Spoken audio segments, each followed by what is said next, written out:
Okay, so I want you to see this little piece right here. That's a little chunk that's not kneading smooth. Well, that's because that's one of those pieces of chocolate that didn't get mixed in with the corn syrup. And all I do is just squish it and then knead it in, and it works just fine. But that's why, I get them, everyone gets them if they don't mix properly. And I'm always in a hurry, so I never mix properly. So if you have any of those little guys, that's why. Okay, so we want to knead it till it's pliable. This stuff is great to work with. You can cover cakes with it. You can mix it with fondant. You can mix it with rolled buttercream to make your fondant taste better. Or you can just use it, like I said, straight over a cake. Or you can model with it. I think Susan recently did something where she modeled some coral or something with it, I believe. And then, of course, we have the candy clay on display, which also shows how to make it, and where I did some roses. Yep, and does it show how to color it? Oh, you know what I did? I actually used the colored candy melts to color this. But you can color it. Once it's made up like this, I actually will use my gel colors and just put a dab in and knead it just like you do. And you're going to see me do that. Actually, I'm going to put a little bit of red in this, so you'll actually see me color it today. But I actually used, some of the candy melts or the colored discs, and you can make the colors just by melting that color. Or I made gray, actually.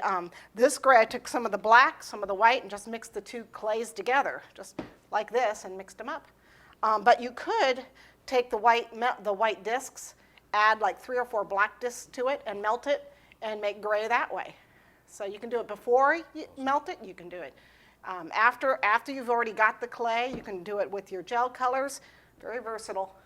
You don't have to have candy colors to make colored candy clay. However, if you want to color it while it's in liquid form, you're going to make it seize. Of course, you're going to make it seize anyway with the corn syrup. But what does seize mean? Seize, that means it's going to thicken up and not be liquid chocolatey. Got it.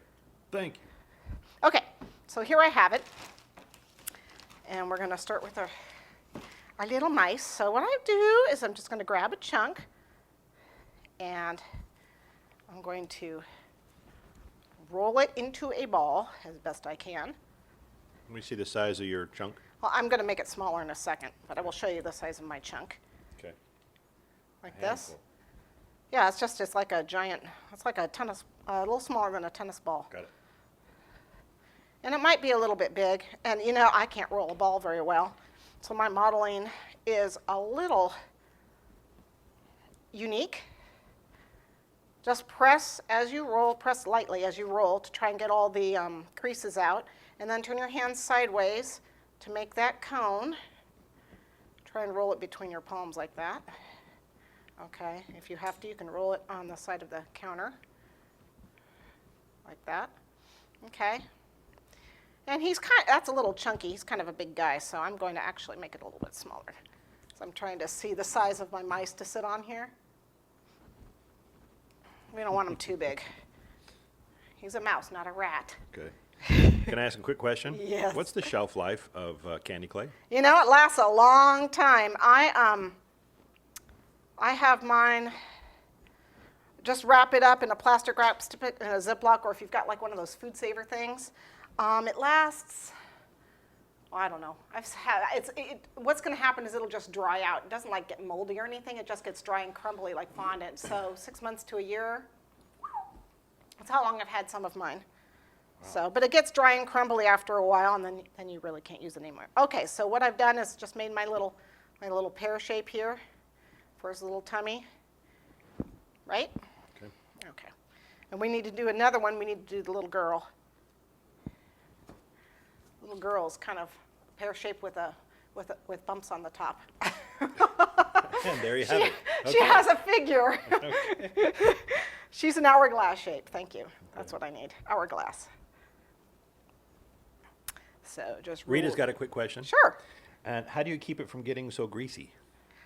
It gets greasy because of heat, which means if it's really, summer, like even in San Diego in the summer, you need to have your AC on. You can see this is starting to get a little bit shiny. It's a little warm under the lights in here. Basically, just let it sit and rest. If your hands are hot, you need to have something to cool your hands on, like an ice pack. Just cool your hands off, but just have it on the side and put your hands on it for a few seconds so they're nice and cool, and then work. Okay, but try not to handle it too much. That's the key, is to try to work fairly fast.